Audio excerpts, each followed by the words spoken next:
Well, hi everyone. I'm a little bit groggy today. I feel a little bit sick, so I haven't made anything at all. I was out driving this morning. I don't know if that's why, but I just feel a little bit off colour. So I'm not going to be my usual chirpy self. But before we proceed, I just want to say, I don't know if everybody's noticed yet, but the competition, the very small competition I had the other day for the purple alien cake, has now finished.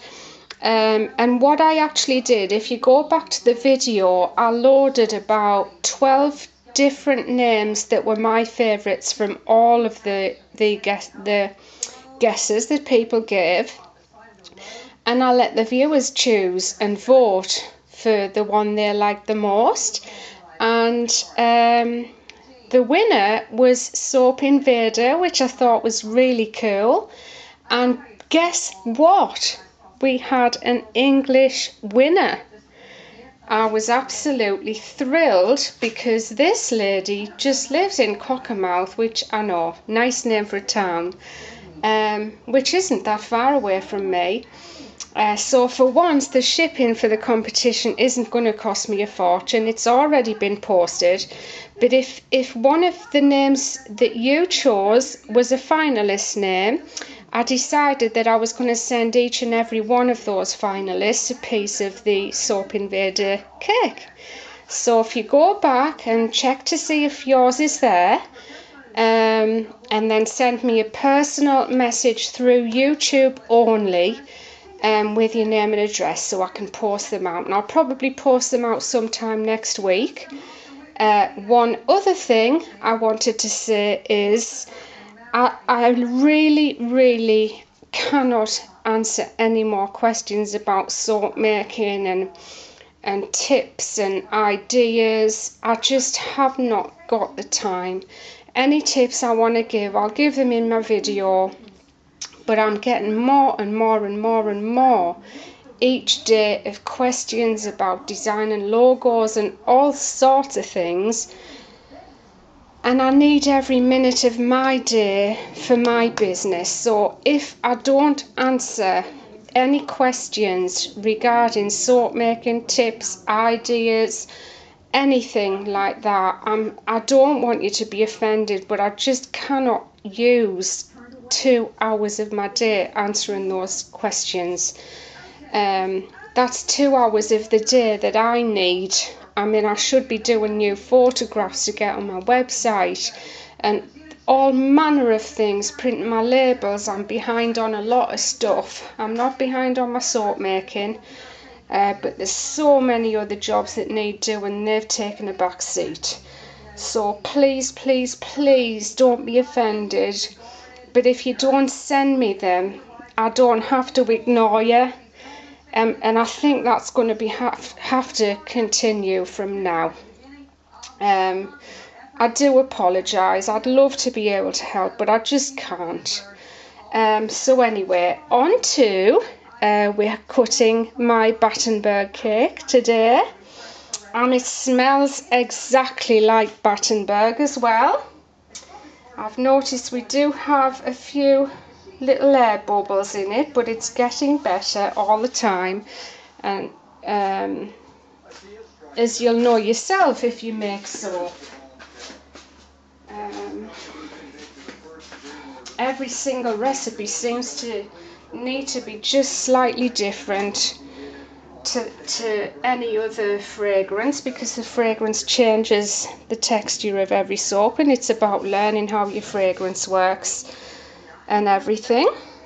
So okay, on to my Battenberg. And the Battenberg is quite a high, well, it's the highest soap I do, so it looks like a thin slice, but it's still as big as all the others, at least 5 ounces and 145 grams minimum. And it's nice and strong. The last batch I made for some reason wasn't as strong as usual. Strong enough, but not as strong as usual. But this one is fab. She narrowed the universe of people who had access to the body when it was buried because of the tie-in with all the household goods. I'm watching Nancy Grace, but I've got a bit of a downer on her at the moment. The way she talked about that child's body and showing photographs that we're not interested in them, we don't want to see them. I've even sent a complaint because I just think it's disgraceful the way she spoke about finding the body, and the detail. There's just no need for it whatsoever. And I don't care what she says, it's all about viewing figures. But anyway, it's not about that. So back to the Battenberg. As you can see, it's cutting nicely. Not sticky at all, and most definitely ready to cut too. And the other great thing I've done is I only ever made 2 loaves out of my recipe, and the embeds inside, if you can imagine, it was this big, and I was cutting it into quarters and then trimming off round the edge so we would have a layer in between. But obviously that all just gets wasted, so I managed to cut it in a way that I could literally make 3 loaves out of it instead of 2. So I'm thrilled about that. I'm not the greatest person for using everything like wisely and economically. I'm not great at that, but I do try, because I know if you're running a business, all that spare, like I said the other day with those little favours I showed you, and that is just, if you're giving stuff like that away, imagine how much that mounts into over a year.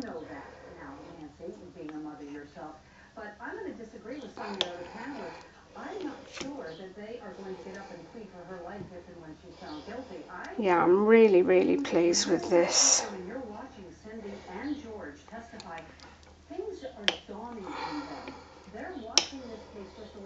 And because I increased the weight of my recipe as well, it has just took a little bit of getting right, and you'll have seen that in some of the soaps I've made. They've been a little bit sticky.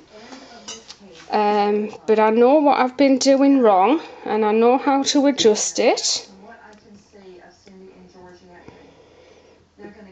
You've got to like marzipan to like this soap though. If you don't like marzipan, do not buy it, because you'll hate it. But I've actually been running this fragrance. It's not called marzipan, the fragrance, by the way.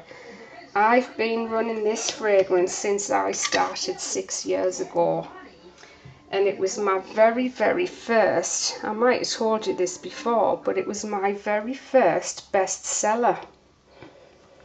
And I always called it, well, I still have it, almond milk. Many have come and gone, but the almond milk has stuck around. And it works so well in this soap. And I know most of you know as well, I tend not to call my soaps after the fragrance oils, but I don't know, sometime late last year I decided to call some of them after the fragrance oils, even though I changed the smells by putting other fragrances into them. It was sort of